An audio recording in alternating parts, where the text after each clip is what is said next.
Hello guys, welcome back to news window. जैसा कि आज पूरे देश की नजरें टिकी हुई थी सुप्रीम कोर्ट के फैसले पर, सुप्रीम कोर्ट की हियरिंग पर कि उसमें क्या निकलकर सामने आता है। तो अभी सुप्रीम कोर्ट में हियरिंग चल रही है, जिस बीच एक अगली डेट मुकर्रर कर दी गई है। 22 अगस्त को दोबारा से इस मामले पे सुनवाई की जाएगी। और इस बीच आपको बता देते हैं कि कौन से वो अहम मुद्दे रहे जिस पे सुप्रीम कोर्ट में बात हुई इस केस को लेकर।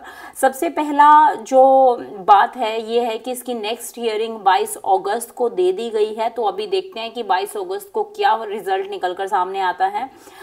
इसके साथ साथ जो सुप्रीम कोर्ट है, सुप्रीम कोर्ट ने एक अपडेटेड रिपोर्ट मांगी है सीबीआई से।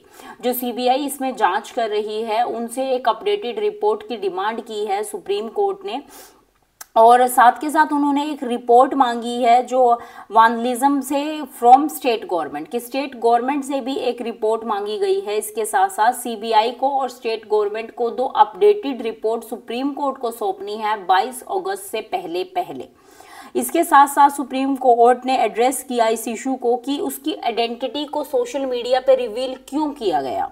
और इस बात पर सवाल उठाए गए कि आइडेंटिटी जब आप इशू कर देते हैं, आइडेंटिटी रिवील कर देते हैं, तो उसके बाद जो परिवार है, जो सोसाइटी है, उसमें कितना उनको हार्श झेलने को मिलता है और कितनी तकलीफ उनको होती है, क्योंकि ये एक लंबे समय तक चलने वाली चीजें हैं। और ऐसे सोशल मीडिया पर किसी का नाम उछाल देना बिल्कुल भी सही नहीं है।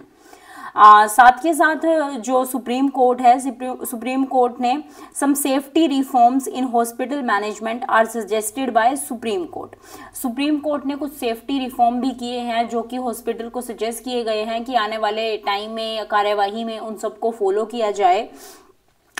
इसके साथ साथ जो चौथा अहम मुद्दा रहा जिस पर सुप्रीम कोर्ट में बात हुई वो था 37 arrest made and 50 FIR are also registered in hospital. इस केस से रिलेटेड जो कोलकाता में 37 लोगों को 37 लोगों को ऑलरेडी अरेस्ट कर लिया गया है और 50 से ज़्यादा एफआईआर, आप बिलीव कर सकते हैं कि 50 से ज़्यादा एफआईआर दर्ज हो चुकी हैं।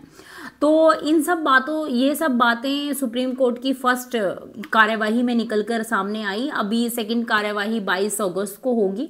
तो सवाल ये उठता है कि जब इतनी सारी चीज़ें, इतने सारे क्राइम सीन्स और इतनी सारी चीज़ें एक प्लेस पर हो रही थी, तो अब तक वो सब रिवील क्यों नहीं हो पाई थी?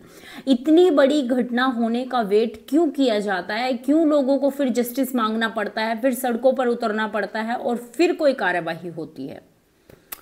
तो आगे की खबरों के लिए हमारे साथ बने रहें। जल्द ही हम आपको बताते हैं कि 22 अगस्त को क्या रिजल्ट निकलकर सामने आएगा सुप्रीम कोर्ट की हियरिंग में। So stay tune guys, thank you.